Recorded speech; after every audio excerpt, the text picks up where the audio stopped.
Hello and welcome to this Blackwell Online podcast. My name is George Miller, and my guest today is Timothy Ryback, author of Hitler's Private Library, the books that shaped his life.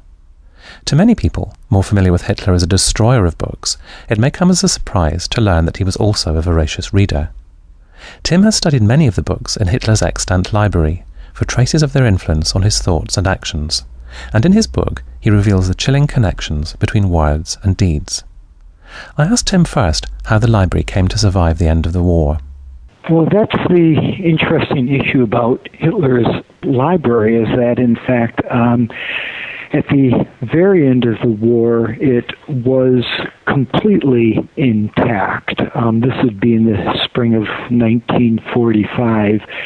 And in the matter of several weeks, a collection of 16,000 volumes that Hitler had collected over a lifetime virtually vanished. Parts of it were taken by the Russians in total to Moscow.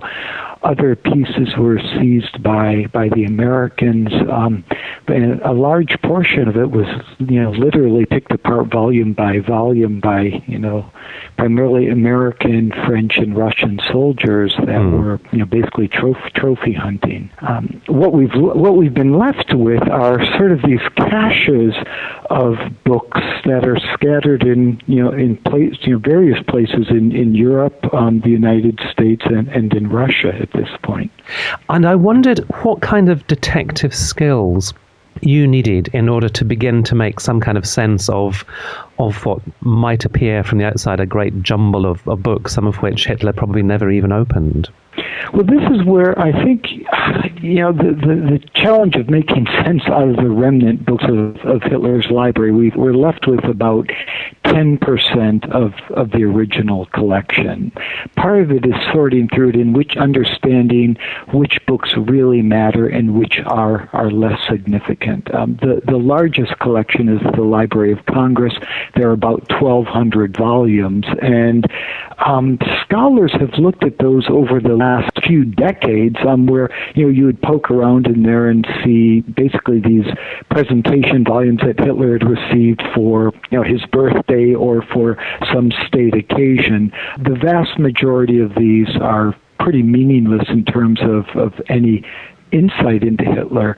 I kind of turned this on its head. There are two ways of looking at the collection. Well, one is to say there are 1,200 volumes, virtually all of them of which are meaningless.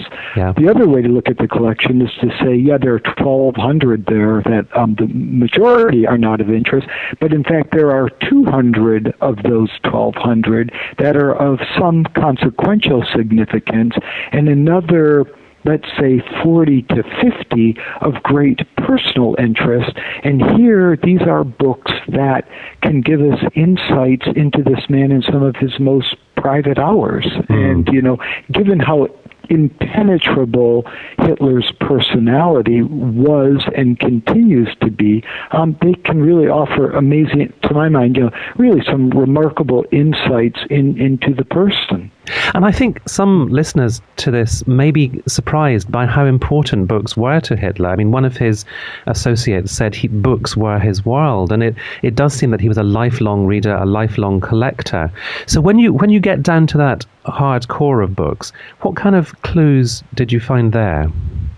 Well, once again, there was that the one companion who had said, books were his world. Hitler himself also told Leni Riefenstahl, when people give, they have to take, and I take what I need from books. And books were, and this is one of the remarkable things, they were one of the most important components to Hitler's life. He read a book almost daily, he claimed, for much of his adult life. And I think a lot of the evidence I was able to collect did suggest that he was a voracious reader. What do they tell us about him?